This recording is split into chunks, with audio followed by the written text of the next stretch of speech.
Milliseid tänapäeval selliseid targamaja lahendusi turvasüsteemiga on võimalik ära ühendada? Ma saan aru liikumisandurit ja sellised uste akende avanemisandurit, aga kas on veel midagi uut ja põnevat? Jah, seda valvesüsteemi saab juhtida nüüd siis üle nutitelefoni, näiteks selle jaoks on olemas spetsiaalne äpp. See muidugi eeldab interneti püsiühenduse olemasolu selles majas.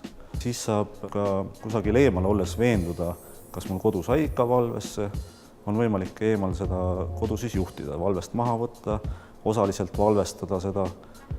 Ja kui selle valvesüsteemiga on integreeritud ka näiteks mingisugune elektrisüsteemi osa, valgustus näiteks, saunakeris, garaažide uksed, siis on võimalik selle aplikatsiooni kaudu ka neid juhtida. See siis eeldab, et mul peab olema korralik ja turvaline elektrivarustus majas, aga mis juhtub siis, kui elekter ära kaob? Kui elekter ära kaob ja see interneti püsiühendusega on see ühendus ka meie juhtimiskeskusega või siis turvafirma juhtimiskeskusega, siis saab turvafirma sellest teada. Et valvesüsteem iseenesest on varustatud akuga, nii et tal on piisav reserv seal omaette toimimiseks. Ja turvafirma teavitab klienti, et kodus on vool ära läinud. Milliseid kaasaegseid ja uudseid võimalusi turvasüsteemid veel pakuvad? Lisaks tavapärastele liikumisanduritele ja siis ütleme nendele samadele magnetkontaktanduritele või suitsuanduritele on võimalik oma koju paigaldada ka näiteks gaasilekkeandur.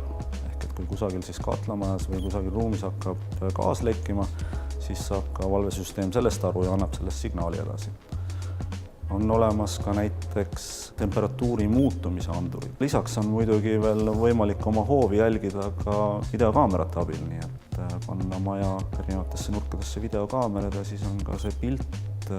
Esiteks on ta salvestatud, teiseks on võimalik ka seda pilti üle selle sama interneti ja telefoni äpi kasutada ja vaadata siis ükskõik kus kohas te viibite. Kindlasti on vajalik valvesüsteeme hooldada vähemalt üks kord aastas. Seda võiks teha ikkagi oma ala spetsialist, ta tuleb, kontrollib andurid üle, et nad oleks töökorras, puhastab ära vajadusel, kontrollib akude mahtuvust ja nii edasi.